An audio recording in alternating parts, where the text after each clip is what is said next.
Welcome to the Gen Z Marketer Podcast, where we have marketing conversations and everything in between. Here we talk about marketing, branding, e commerce, and the power of integrated marketing communication. I'm your host, Jamia O'Malley, a strategist passionate and specializing in branding and marketing for e commerce. The unique selling proposition, or USP, is a marketing term that is always talked about almost in every campaign. While it's a trusted term, let's talk about why this is completely outdated and why you should think about the DSI or the dominant selling idea instead. Before we get to it, don't forget to support the show by following the podcast to get notified on the latest uploads. Lately, I've been hearing a term that I'm allergic to as a marketer. I internally cringe every time the USP or the unique selling proposition is talked about. So let's take a refresher as to what the USP is, then let's discuss why the dominant selling idea or DSI is a more appropriate term. So the unique selling proposition is used to identify a selling angle or statement that is unique to your product or brand. It's what sets you apart from your competitors. So the USP isn't necessarily your tagline because a tagline is a catchy, memorable statement that sums up the key message of your brand or campaign. The USP is usually a quality your product or service has that your competitors do not have. That's what makes it unique, which is used when marketing a product. It's the one thing that would make your customers buy your product. Now, why is this term outdated?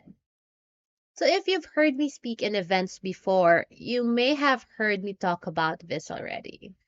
The USP is outdated because of the word unique. At this time and age, nothing is unique anymore. Most competing brands have similarities, and some are flexible enough to compete with what you're offering. This is This is how the dominant selling idea, or DSI, became relevant. The DSI has the same meaning as the USP, but it's phrased in a more timely and realistic way. It recognizes that you have several selling ideas or features for your product or service that deserve to be highlighted. However, the beauty of the DSI is that it recognizes the dominant idea among the rest. It's highly likely, as we mentioned earlier, that you have similar selling ideas of your competitors.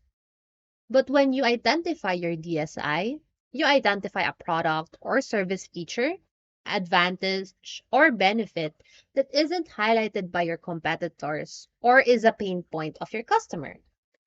It is the gap in the market that you want to address. The DSI is more relevant because, sorry to burst your bubble, but you're not unique. No one is unique at this point. Any product or service in the industry can address the same needs that you are highlighting. Your customers can easily choose those brands, which is why, among your selling ideas, what's the dominant idea you want to emphasize in your campaigns? Ideas stick if you focus on one and reinforce it.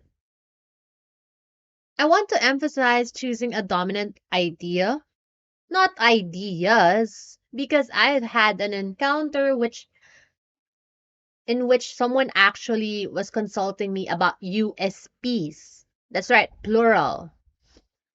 Again, you have several selling ideas, which is fine, but when marketing a product, you don't talk about more than one selling idea. That just makes it confusing to customers. So by having a DSI or a focal idea, it's easier for them to recall your product.